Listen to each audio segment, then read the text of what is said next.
Hey everybody, welcome back to JT Channel and welcome to my review of the Elimination Chamber 2026. I don't mean to laugh, but it was a crazy show and I have plans to make multiple videos today if I can get to them all, so sorry if I kind of seem like I speed through this. I'm going to try not to. I'm trying to do what I always do, but we do have a lot to talk about as my face is in the way, as always, of my backgrounds.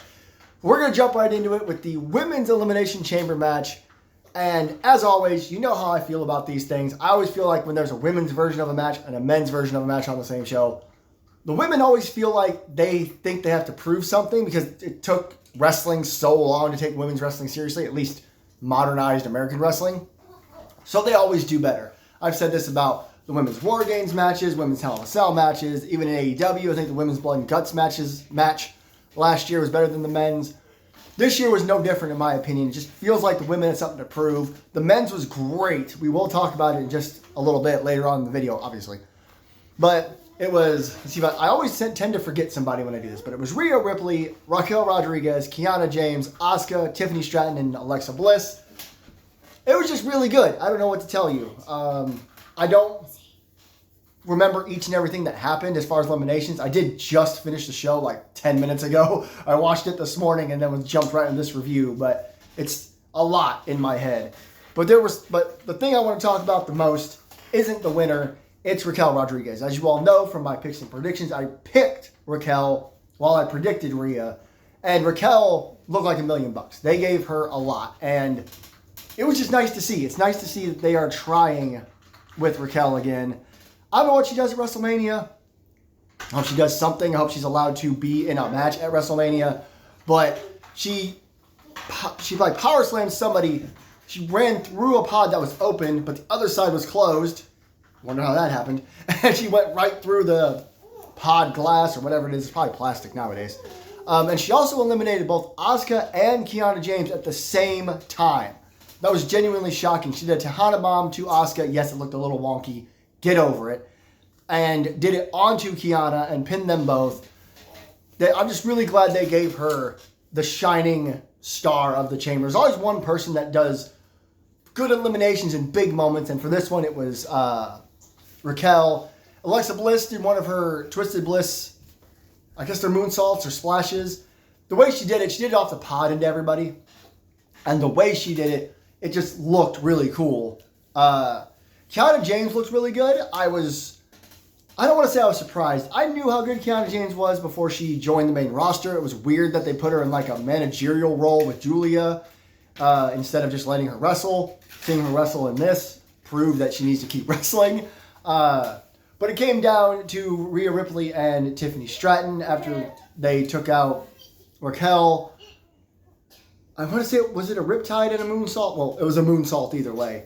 Before eventually, long story short, Rhea Ripley would hit the Riptide and pin Tiffany Stratton for the 1-2-3. So now we're getting Jade Cargill versus Rhea Ripley at WrestleMania, which is the right call. Like I said in my predictions video, I just feel like this is the match that everybody wants to see. So why not just go for it? Again, everybody looked really good in the chamber, as always. You know, it's, again, the women always push themselves just as hard as the men, sometimes harder, just because, again, it took so long for WWE specifically, I suppose, to take them seriously and let them have these kinds of matches and these kinds of moments. So they always pull it out. It was really good stuff. And yeah, I'm ecstatic for Rhea Ripley versus Jade Cargill. Like I said before, that or Liv and Raquel, or Liv versus Stephanie. I'm going to get it right one of these days. Wait till I do my predictions for WrestleMania. Maybe I'll get that one right. Either one of those matches could main event night one. I do definitely believe the multi-man WWE title match rumor now. We'll talk about why with the main event and what happened after the main event, which I just caught right before I started recording. So, really good women's elimination chamber.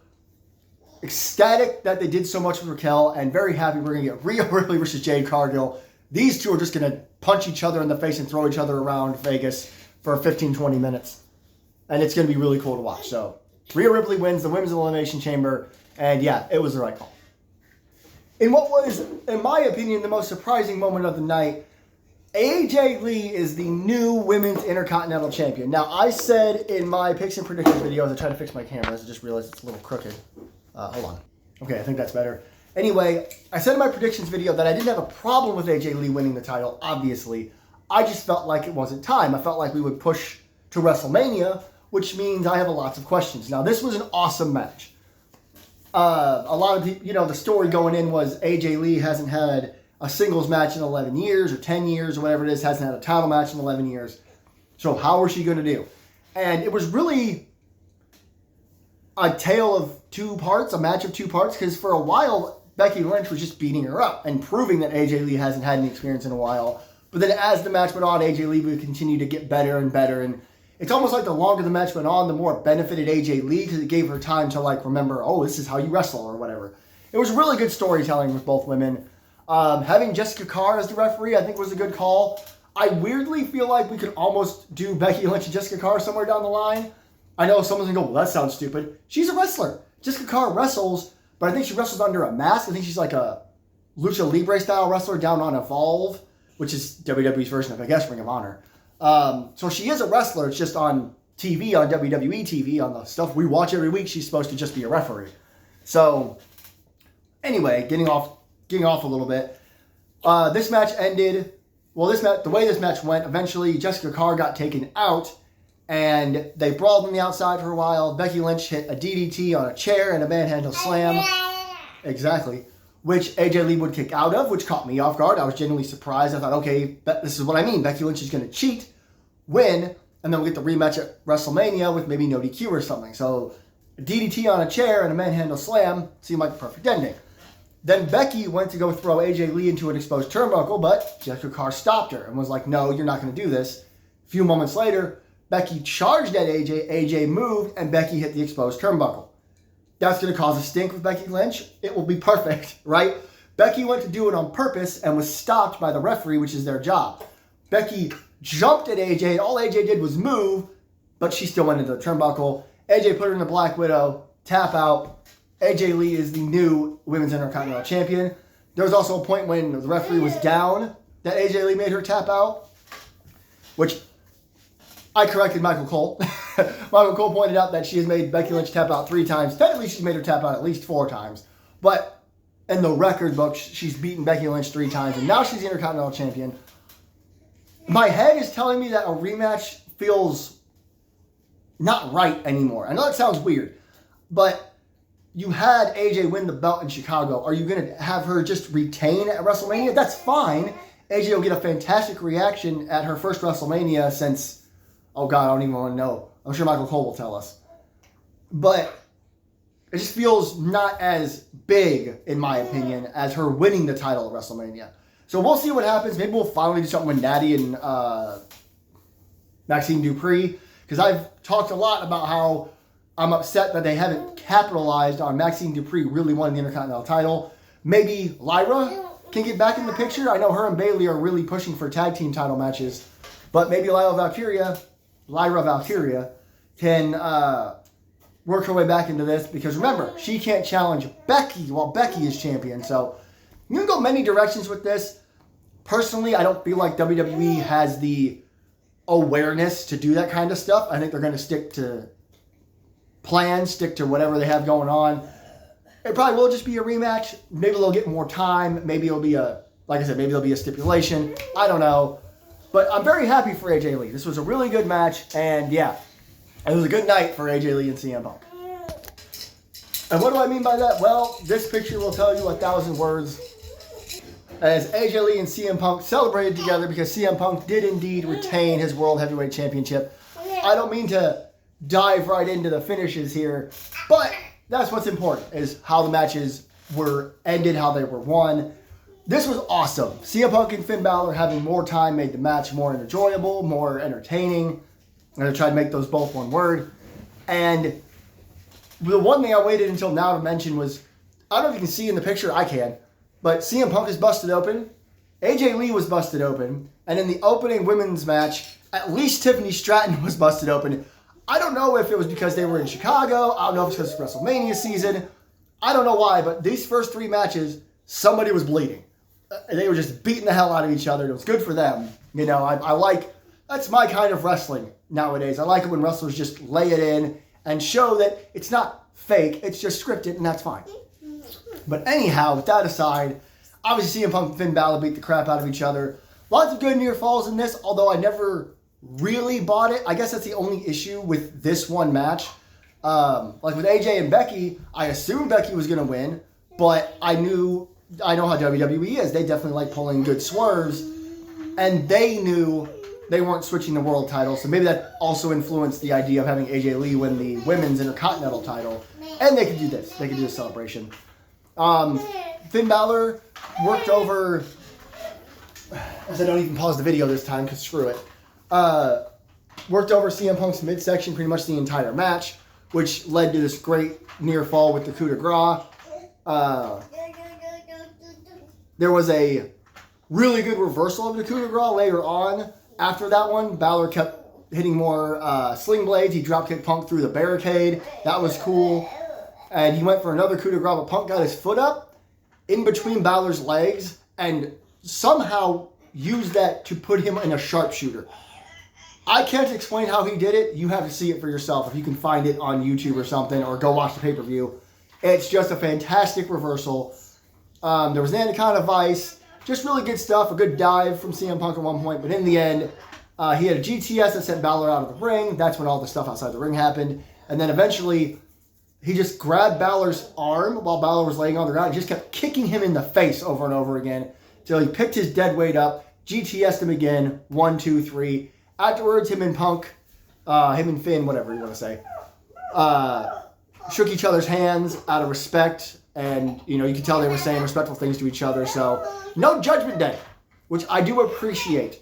Again, in my predictions, I didn't say I wanted Judgment Day interference. There's 7 weeks until WrestleMania. I think Michael Cole said 49 nights. He said 49 sleeps until we get CM Punk versus Roman Reigns. So probably 48 days until night one. 47 now. Point is, we're almost 2 full months away from WrestleMania. So there's plenty of time to build whatever you're going to do with Finn Balor. Same thing with Raquel Rodriguez. Whatever you're going to do, just do it.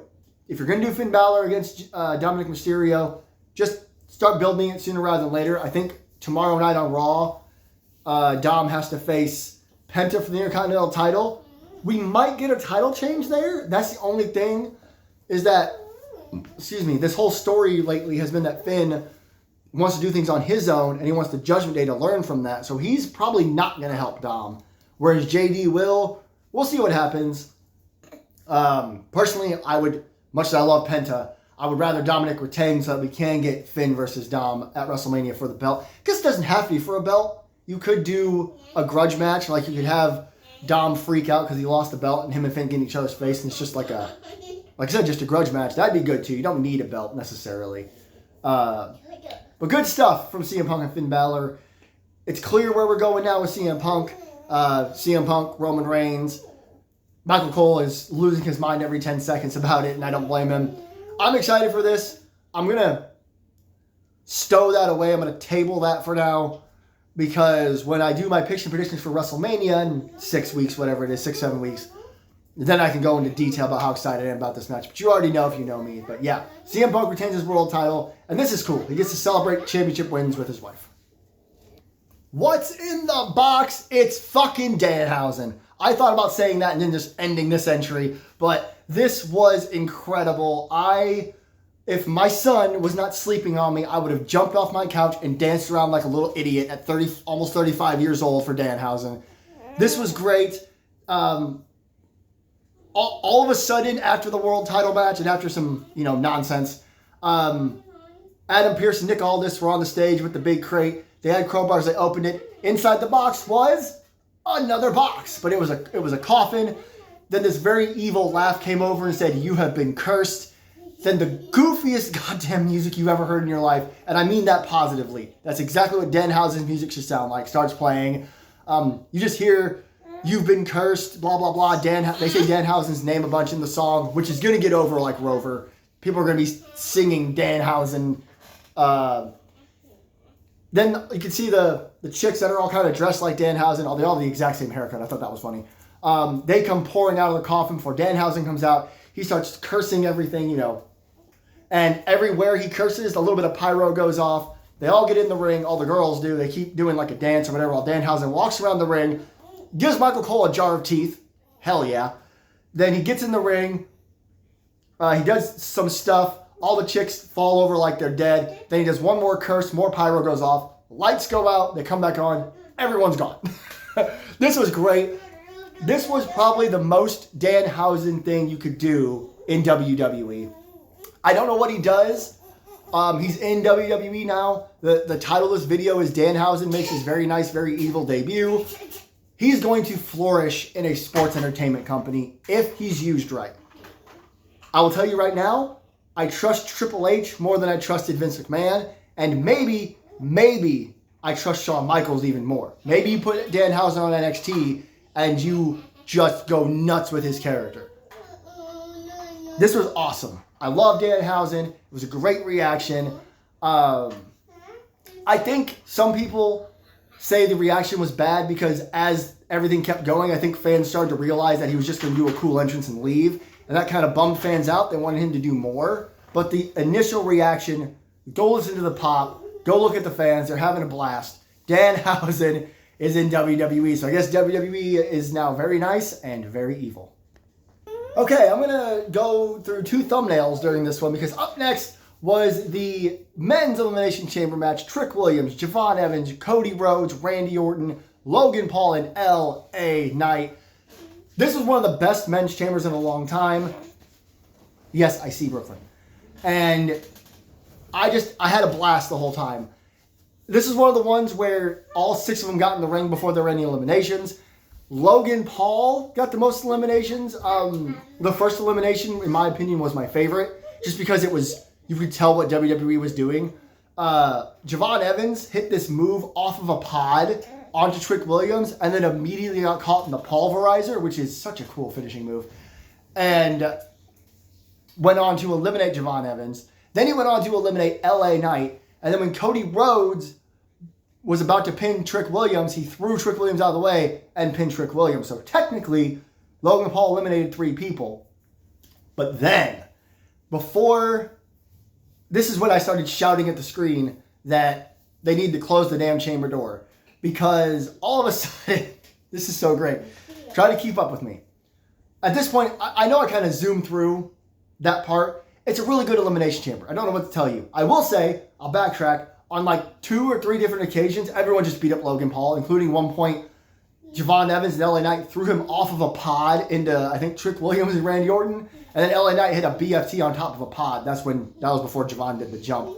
But we get to a point where a masked man starts climbing the elimination chamber. Now, the thing on SmackDown was that the masked man got unmasked and nobody in WWE knew who he was. A bunch of people who do know who he is are having tantrums online like their panties are stuck up their ass. Not everyone knows every wrestler on planet Earth, okay? That's just not how it works. I've been wanting to get that out of my system since I saw that. Calm down. In the storyline, we're not supposed to know who it is. It's like, wait a minute, the masked man this whole time has just been some dude? Well, during the chamber, once again, a masked man climbs the chamber. Every single security guard that WWE owns runs out, including Adam Pearce. They unmask him. It's a different guy, but again, it's somebody that we're not supposed to know. During all this, Trick Williams is being escorted out. The chamber door is still open. Another masked man shows up. So that's 3. Super kicks Logan Paul, stomps Logan Paul. Cody Rhodes eliminates Logan Paul. It's Seth freaking Rollins. Everyone goes nuts. Paul Heyman's face is a peach. It's fantastic. I absolutely love it.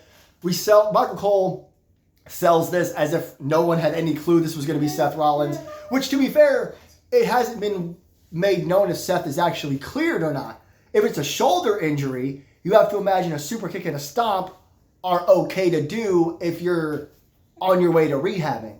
So, obviously, I lost my mind, too. When he went to unmask, I'm like, is this going to be another twist? But no, it's Seth. He's officially back. He crossed the vision, and this was just awesome. He got a massive reaction from everyone at the arena and me at home. Very happy to see him. Don't know what he does at WrestleMania since Braun and Bronson are injured. I'm sorry about the lighting. It keeps changing. It's because we have no lights on in here and the outside light's kind of awkward. But I'm so excited. We got 7 weeks. We'll figure it out. Seth Rollins is back.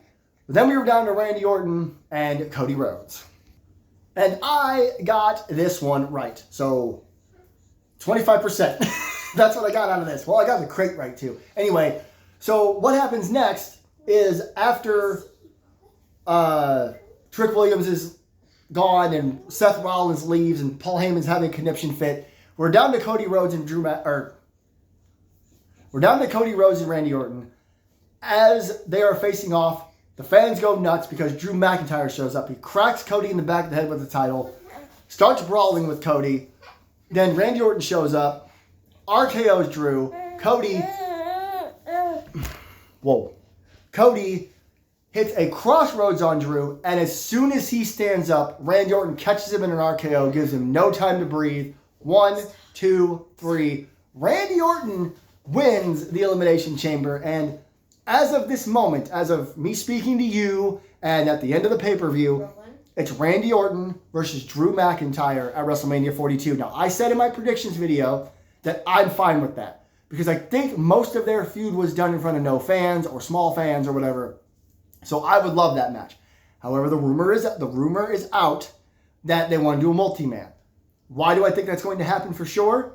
Well, we have to look at all the evidence.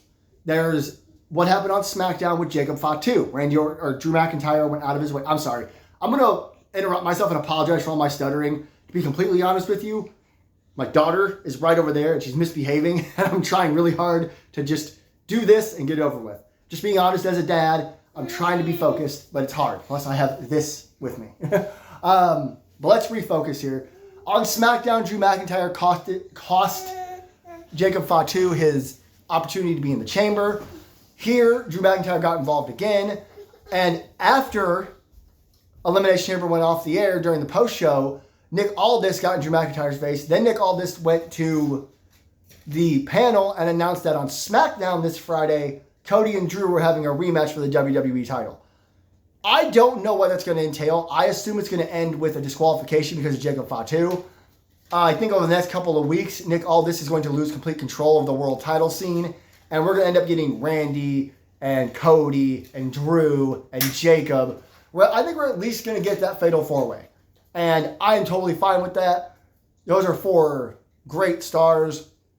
You could even throw LA Knight in there if you wanted to, but I don't see a reason to. Like, Jacob Fatu and Cody Rhodes both got screwed. So them being put in the match makes sense.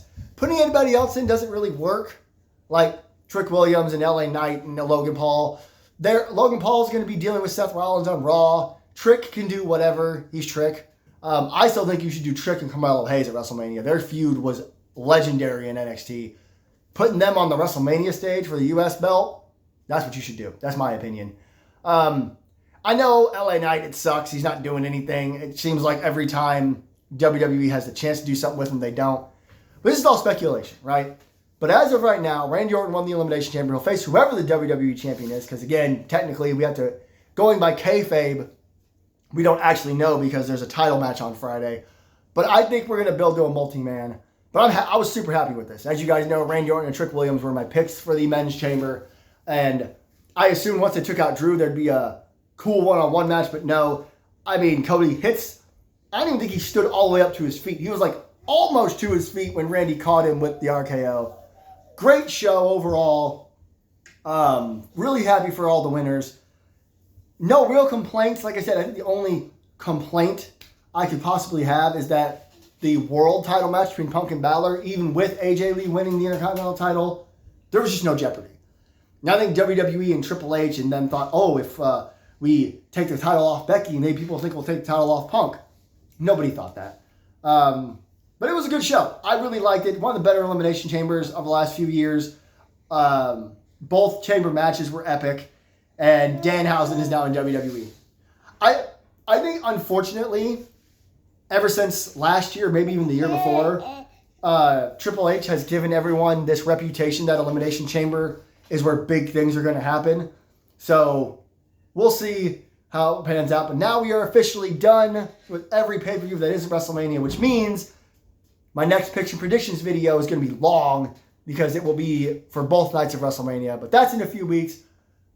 Thank you, everybody, so much for watching. Don't forget to like, share, and subscribe. I'm sorry for how I sound. I can't explain it right now to you guys. Just know that I'm having issues. I'm just going to put it like that. So I might sound a little weird on the channel for a while until I get it fixed. leave your comments down below what you think about the Elimination Chamber. And like I said, now we're just on the road to WrestleMania. There's nothing left, just Raws and SmackDowns until we hit WrestleMania.